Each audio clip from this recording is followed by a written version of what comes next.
Action.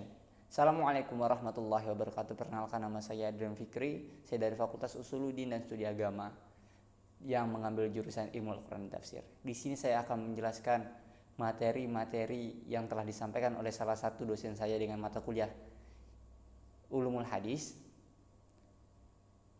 yang beliau setelah sampaikan materi itu minggu sebelumnya atau 1 minggu yang lalu. Oke, langsung saja untuk mempersingkat waktu. Saya akan menjelaskan masa hadis, atau bisa kita sebut dengan masa perjalanan hadis lah, dari masa ke masa. Yang pertama, hadis itu muncul, ya kita tahu kan, hadis itu adalah perkataan Nabi Muhammad SAW. Oleh karena itu, di awal dari masanya munculnya hadis ialah ketika Nabi SAW itu diangkat menjadi seorang nabi. Dan bagaimana hadis itu tersebar? Yang pertama, ketika Nabi Muhammad SAW itu diangkat menjadi nabi, Nabi Muhammad SAW itu membuat sebuah majelis ilmu. Terus beliau berkhutbah, dan banyak para sahabat menanyakan sesuatu tentang problem-problem hidup mereka. Oleh karena itu, disitulah awal mulanya hadis itu muncul.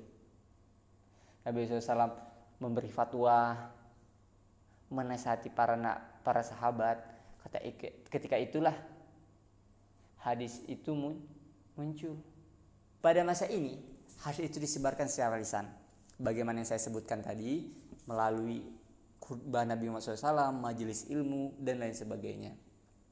Pada masa ini, Al-Quran itu hanya disebarkan secara lisan, dari mulut ke mulut, dari mulut sahabat ke sahabat yang lain, dan begitulah seterusnya. Dan memang ketika itu Nabi Muhammad SAW itu melarang penulisan hadis, kecuali ada beberapa sahabat yang menuliskan hadis itu untuk dirinya sendiri atau secara pribadi. Nah, kita lanjut. Setelah era pertama tadi selesai, atau pada masa Nabi Muhammad SAW, lalu terbitlah masa kedua, yaitu masanya para Khulafaur Rasyidin. Masanya sekitar 11 Hijriah sampai 40 Hijriah. Masa ini berfokus pada pemeliharaan Al-Quran dan penyebaran Al-Quran. Lalu apa? Berfokusnya pada apa lagi? Memperketat penerimaan hadis karena takut adanya hadis-hadis palsu. Karena pada masa itu banyak orang yang murtad karena lemah imannya setelah wafatnya Nabi Muhammad SAW.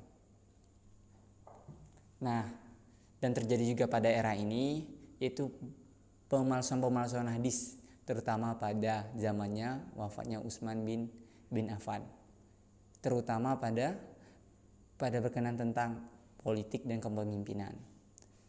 Nah, selanjutnya adalah era ketiga, yaitu masa di mana penyebaran hadis ke berbagai daerah, atau sering disebut dengan asrul intisyaru riwayah ilal masair. Pada masa ini berawal dari berawal ketika akhirnya masa Khulafaur Rasyidin.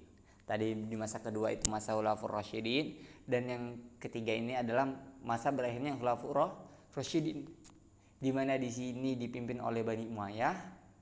Pada periode ini hadis itu disebar di berbagai daerah. Contohnya apa? Hijaz, Kufah, Basrah, Syam, Yaman, Afrika, dan berbagai daerah lain yang masih atau sedang dikuasai oleh kepemimpinan Islam, di bawah tata Islam. Ketika itu daerah-daerah yang di bawah tata Islam itu disebarkan hadis Nabi Muhammad SAW. Lalu ketika ini juga